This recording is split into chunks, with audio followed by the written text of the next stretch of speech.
आप सभी का आपके अपने YouTube channel SK MP board पर स्वागत करता हूं। हम लोगों ने पिछले लेक्चर में क्या क्या पढ़ चुके हैं। हम लोग first, second, third, fourth question तक देख लिया है हम लोगों ने।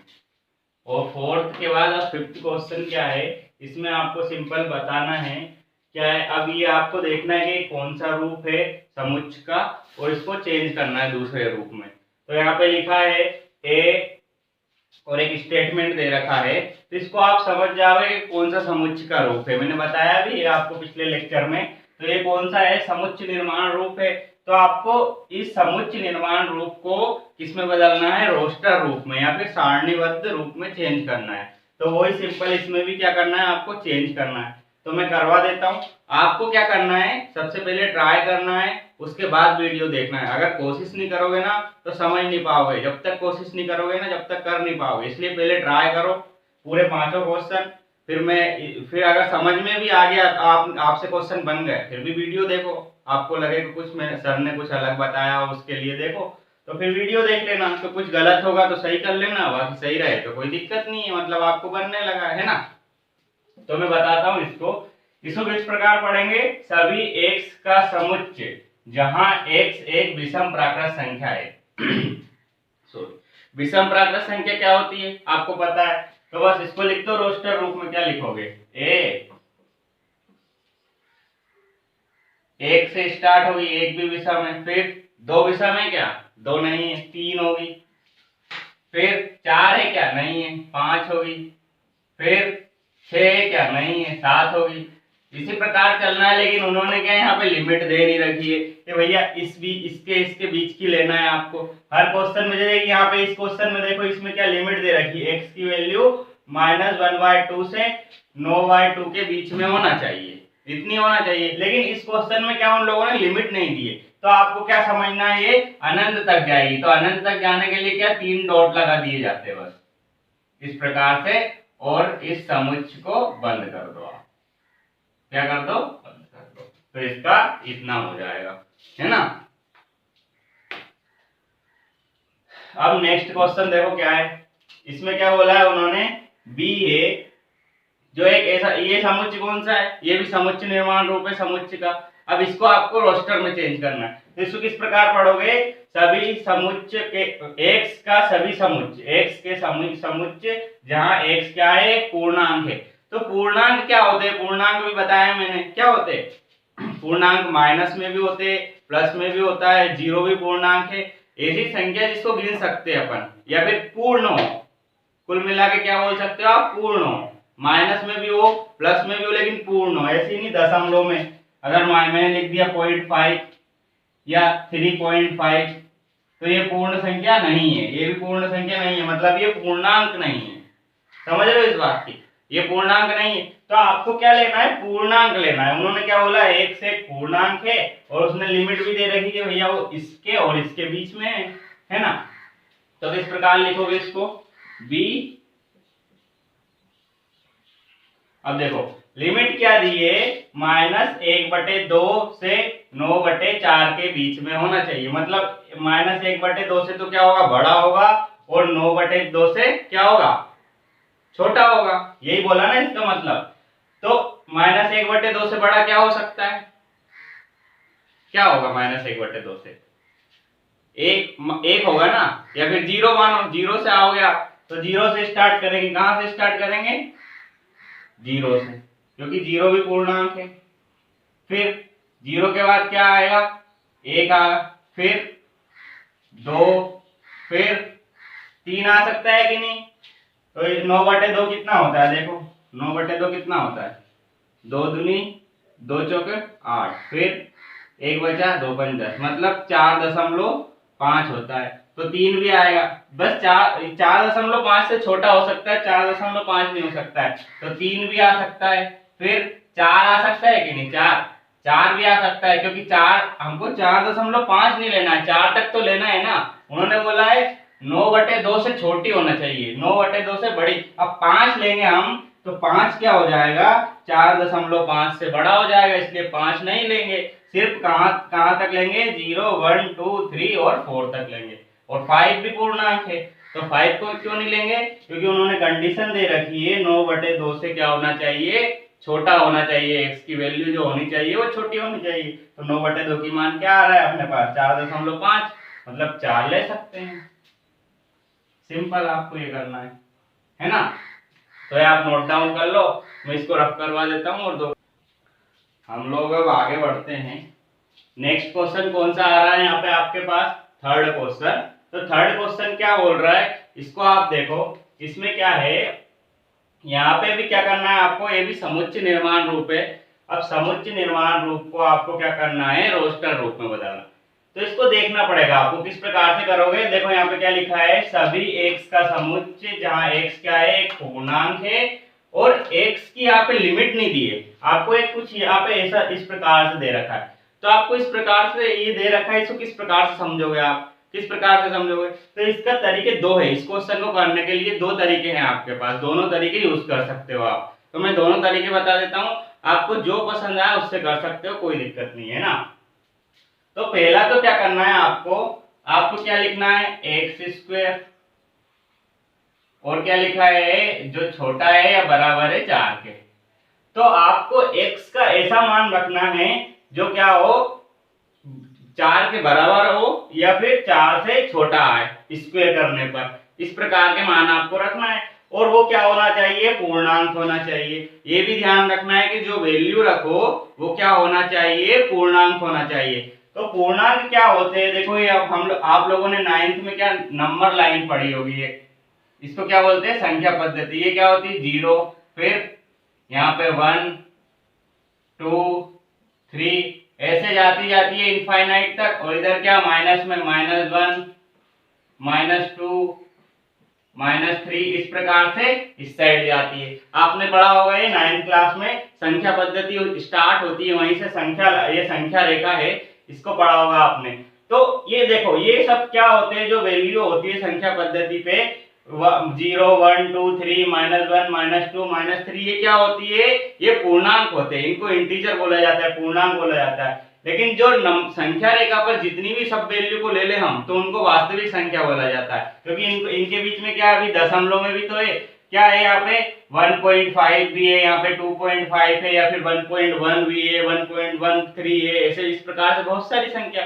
तो उन सब संख्या को मिला दिया जाता है, उनको वास्तविक संख्या बोला जाता है। और जो पूर्ण संख्या होती है, जैसे ये 0 है 1 2 3 ये पूर्ण संख्या है, तो इनको क्या बोला जाता है, पूर्णांक। तो आपको इन संख्याओं में से x का मान रखना है। तो हम कौन सी वैल्यू रखें, हम मान लो 3 रखते हैं यहाँ पे x का मान।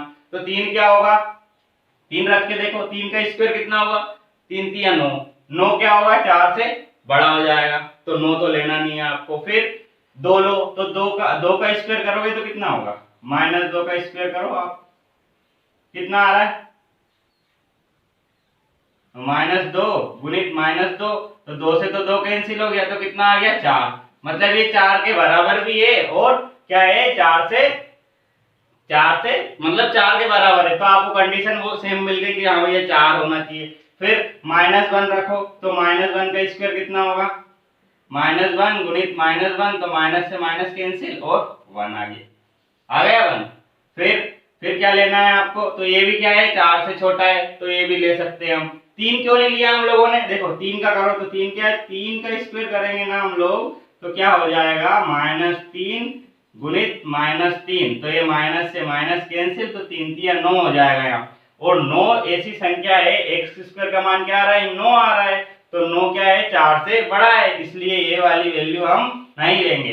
तो कहां से लेंगे, -2 से लेंगे और +2 तक लेंगे। क्यों +2 तक क्यों लेंगे, क्योंकि 3 लेंगे फिर, तो 3 में भी यही कंडीशन हो जाएगी, कैसी, ये 3 लिया, 3 का स्क्वायर करा, तो 3 3 9, जो वो क्या है, 4 से बड़ा है, इसलिए 3 नहीं लेंगे। तो क्या क्या लेंगे, -1 -2 -1 0 1 2, इस प्रकार से हम लेंगे। तो यहाँ पे सेट क्या बनेगा, c बराबर, इसको किस प्रकार से लिखोगे आप, देखो यहाँ पे सबसे पहले क्या लिया हम लोगों ने, -2, तो सबसे पहले -2 लिख देते हैं, फिर कोमा -1, फिर कोमा 0 0 भी लिया है ना हमने, 0 भी लेंगे, क्योंकि 0 रखोगे आप, यहाँ पे 0 का स्क्वायर करा तो 0 आ गया, और 0 क्या है, 4 से छोटा है, 4 से छोटा है इसलिए 0 मिलेंगे, 0 फिर कॉमा क्या होगा 0 के बाद 1 फिर 2, 3 क्यों नहीं लेंगे, 3 4 से बड़ा हो जाएगा 3 का स्क्वायर, बस इसलिए 3 नहीं लेंगे। तो ये आपका सेट बन गया। ये तो हो गया यहाँ पे एक तरीका आपके पास है ना, ये एक तरीका हो गया। दूसरा तरीका क्या है यहीं पे बता देता हूं मैं आपको, इसको मैं रफ कर रहा हूं, इसको आप नोट डाउन कर लो ये वाला पार्ट, तो मैं इसको रफ कर दूंगा, फिर यहीं पे ये सेकंड तरीका भी बताऊंगा, उससे भी इसी प्रकार से आंसर आएगा आपको।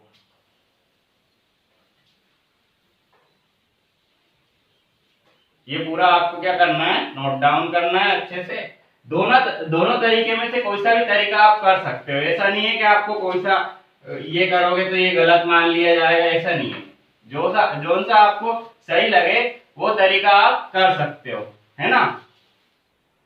दूसरा तरीका क्या है, इसमें आप क्या करो, ये स्क्वायर को इस साइड लेके जाओ, तो क्या होगा, ये तो ऐसे ही लिखा है और ये स्क्वायर उस साइड जाएगा तो क्या होगा, अंडर रूट लग जाएगा, इसका अंडर रूट लग जाएगा। और इसको और सोल्व करोगे तो इसको किस प्रकार लिखते हो आप, इसको लिखोगे प्लस माइनस 2, क्योंकि 2 अंडर रूट में बाहर आएगा तो प्लस माइनस 2 आएगा। अब इस जो संख्या ये दे रखी है ये कुल मिला के क्या है, ये x की ऐसी लिमिट है, तो इस साइड तो क्या होगा प्लस और इस साइड क्या होगा माइनस का 2। तो ये जो वैल्यू आई है ना, ये हम लोगों की निकल के ये जो लिमिट आ गई है, जो हम लोग हर क्वेश्चन में आपको दे के रखते हैं ना, ये वाली x का मान क्या होगा, -2 से तो बड़ा होगा या बराबर हो सकता है, और +2 के बराबर या +2 से छोटा होगा, ऐसा इस प्रकार से। तो ये लिमिट रखोगे आप, तो इसमें क्या क्या रख सकते हो आप, देखो क्या क्या रखोगे इसमें, इससे -2 रख सकते हो, क्यों, क्योंकि -2 पूर्णांक है। फिर उसके बाद क्या आएगा -1, फिर 0, फिर क्या होगा 1, फिर 2, 3 क्यों नहीं रखेंगे, क्योंकि 3 तो बड़ा हो जाएगा 2 से, इसलिए 3 नहीं रखेंगे। और -3 भी नहीं रखेंगे, क्यों नहीं रखेंगे, क्योंकि वो छोटा हो जाएगा इसलिए। तो ये देखो पूरा ये -2, -1, 0, 1, 2, 3 यही सब यहाँ पे निकल के आ गया, ये समुच्चय एक बन गया आपका। इस प्रकार से आप कर सकते हो। तो ये आपको सिंपल सोल्व करना है, और ये इस प्रकार से अगर लिखा हो तो इसको माइनस वाले को इस साइड लिखना है, क्योंकि माइनस वाला चेंज कर देता है वो, ये ध्यान रखना है आपको। ये साइन जो चेंज हो जाता है, माइनस का साइन आता है ना, तो ये जो ग्रेटर देन लेस देन वाला साइन होता है ना, वो चेंज हो जाता है। तो इस प्रकार से इस साइड लिखेंगे, और ये लिमिट हो गई है, इसको सोल्व करना आपको आता ही है, पूर्णांक लेना है। और अगर ये तरीका समझ, ये मैं करवाते ही आ रहा हूँ आपको, और इसके बाद क्या करना है, ये समझ में नहीं आया, ये तो आ ही गया होगा, तो वो पहला वाला क्वेश्चन जो अभी करवाया था मैंने, जो रफ कर दिया, वो भी कर सकते हो। सिंपल मान रखते जाना 1 2 3 और चेक करते जाना कंडीशन, है ना। अब हम लोग आगे बढ़ते हैं। फोर्थ क्वेश्चन क्या दे रखा है, फोर्थ क्वेश्चन में दे रखा है कि सभी x का मान लोयल शब्द का एक अक्षर है, ये बताना है आपको, ऐसा समझ चाहिए। ये तो मैंने करवाया, सिंपल ऐसे ही कर दोगे आप। क्या है इसमें, सिर्फ आपको लिखना है, रिपीटेशन नहीं होना चाहिए बस। तो L से स्टार्ट होगा, L, O, Y, A, L लिखूंगा क्या, L नहीं लिखूंगा क्योंकि L ले लिया है मैंने। सिंपल, ये आप नोट डाउन कर लो। अब मैं इसके दो क्वेश्चन और बचे, 5th और 6th, वो और करवा। अब नेक्स्ट क्वेश्चन क्या है, इसमें क्या बोल रहा है आपको कि सभी x का समुच्चय, जहां x क्या है, वर्ष का एक ऐसा महीना है जिसमें 31 दिन नहीं होते हैं, 31 दिन नहीं होना चाहिए, तो ऐसा समुच्चय बताना है आपको। तो आपको पता है जनवरी, फरवरी, मार्च, अप्रैल, मई, जून, ये क्या होते हैं, 12 महीने होते हैं साल में। अब 12 महीने में कोई जनवरी है, जैसे कि जनवरी को लो, तो जनवरी कितनी तारीख आती है जनवरी में, 31, तो हमेशा वो 31 दिन होते हैं, है ना।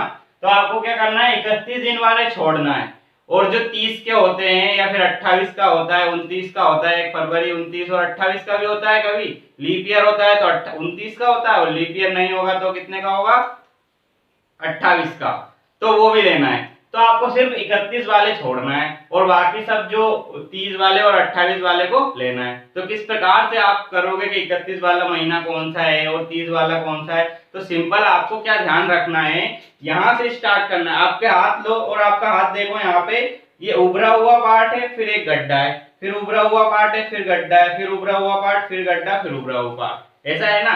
तो यहां से स्टार्ट करो, ये उभरा हुआ पार्ट है ना, इसको लो जनवरी, फिर फरवरी, मार्च, अप्रैल, मई, जून, फिर जुलाई, फिर अगस्त, सितंबर, अक्टूबर, नवंबर, है ना, इस प्रकार से लिखना।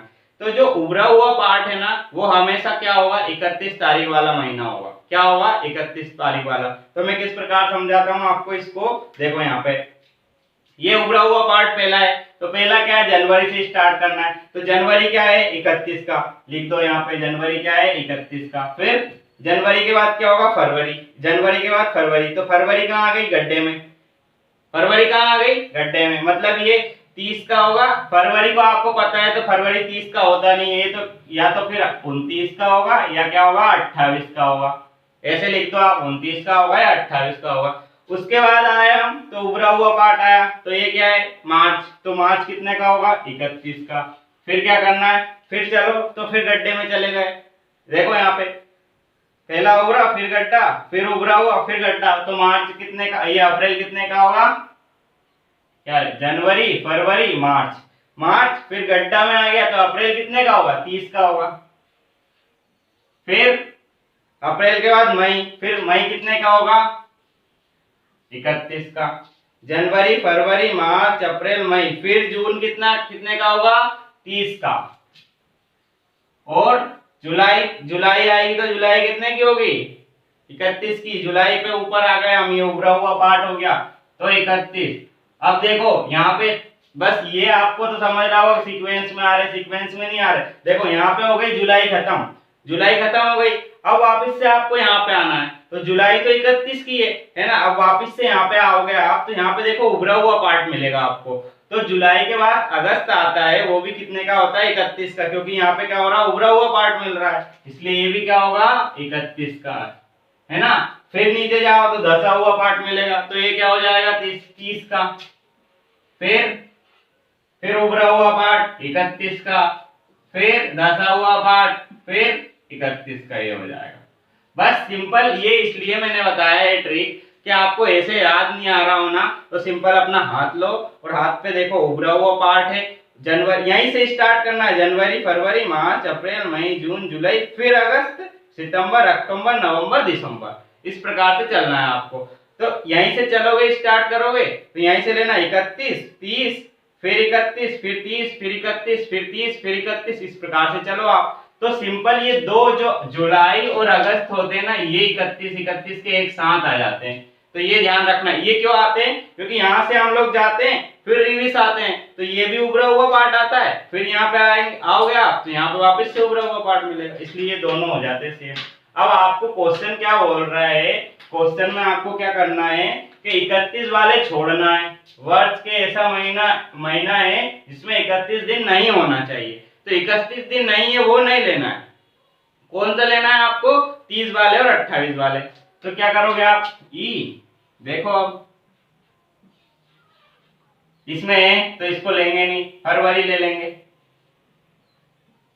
कॉमा, मार्च लेंगे क्या, नहीं लेंगे, फिर अप्रैल लेंगे, अप्रैल के बाद मई लेंगे, नहीं, जून लेंगे, फिर जुलाई अगस्त दोनों नहीं लेंगे, क्यों नहीं लेंगे, क्योंकि दोनों 31 के। फिर क्या लेंगे, सितंबर, फिर अक्टूबर भी नहीं लेंगे, फिर क्या लेंगे, नवंबर, फिर दिसंबर नहीं लेंगे क्योंकि वो 31 का है। सिंपल, आगे समझ में, बस इस प्रकार से आपको करना है। अब आगे बढ़ते हैं, आगे नेक्स्ट क्वेश्चन क्या बोल रहा है, इसमें बोला है उन लोगों ने कि सभी एक्स का समुच्चय जहां एक्स क्या है, अंग्रेजी वर्णमाला का एक व्यंजन है जो के से पहले आता है। के पहले जितने व्यंजन आते हैं, व्यंजन क्या होते हैं, कॉन्सोनेंट, और स्वर क्या होते हैं, वोवेल। तो हिंदी में पता होगा आपको, और अंग्रेजी में इनको क्या बोलते हैं, जैसे अल्फाबेट में होते हैं ए ई आई ओ यू, कौन कौन से होते हैं, ए ई आई ओ यू, ये क्या होते हैं, स्वर, और बाकी सबके क्या, बाकी जो बचे हुए वो क्या होते हैं, व्यंजन। जितने भी इनको छोड़ के ये 5 स्वर होते हैं, अंग्रेजी अल्फाबेट में 29 शब्द होते हैं, 29 में से इन 5 को छोड़कर जो 21 बचे हैं आपके पास, वो सब क्या होते हैं, व्यंजन होते हैं। वो क्या होते हैं, व्यंजन होते हैं। तो उनको लेना है और उनमें से भी एक कंडीशन दे रखी है आपको कि के से जितने पहले आते हैं ना उनको लेना है आपको, के से पहले वाले को। तो किस प्रकार से लोगे आप, एफ लो, फिर देखो के से पहले आ रहा है ए से स्टार्ट करो, ए लेंगे क्या, ए नहीं लेंगे, क्यों नहीं लेंगे, ए क्या है, स्वर है और आपको कौन सा लेना है, व्यंजन, तो ए नहीं लेंगे, ए को छोड़ दो। फिर B comma C comma D comma E लेंगे कि नहीं, ई भी नहीं लेंगे क्योंकि ई क्या है, स्वर है, तो ई नहीं लेंगे। A B C D, E के बाद F G comma H comma I, I लेंगे कि नहीं, आई नहीं लेंगे, क्यों, क्योंकि आई क्या है, स्वर है और आपको क्या लेना है, व्यंजन। आई के बाद क्या आएगा, जे, तो जे ले लेंगे हम लोग। फिर जे के बाद के आता है ना, तो के तो लेना है कि नहीं, के नहीं लेना है क्योंकि के से पहले आते हैं उनको लेना है, सिर्फ आपको क्या लेना है, के से पहले वाले। तो के से पहले तो इतने ही आते हैं, सिर्फ सिंपल। बाकी ए ई आई भी आता है, लेकिन ए ई आई क्यों छोड़ देंगे हम, क्योंकि ये सब क्या है, स्वर है और आपको क्या लेना है, व्यंजन लेना है सिर्फ। तो बस जे तक लेंगे, ये हो जाएगा आपका इसका सिंपल। अब आप क्या करो, इसको नोट डाउन कर लो, मैं रफ कर देता हूं।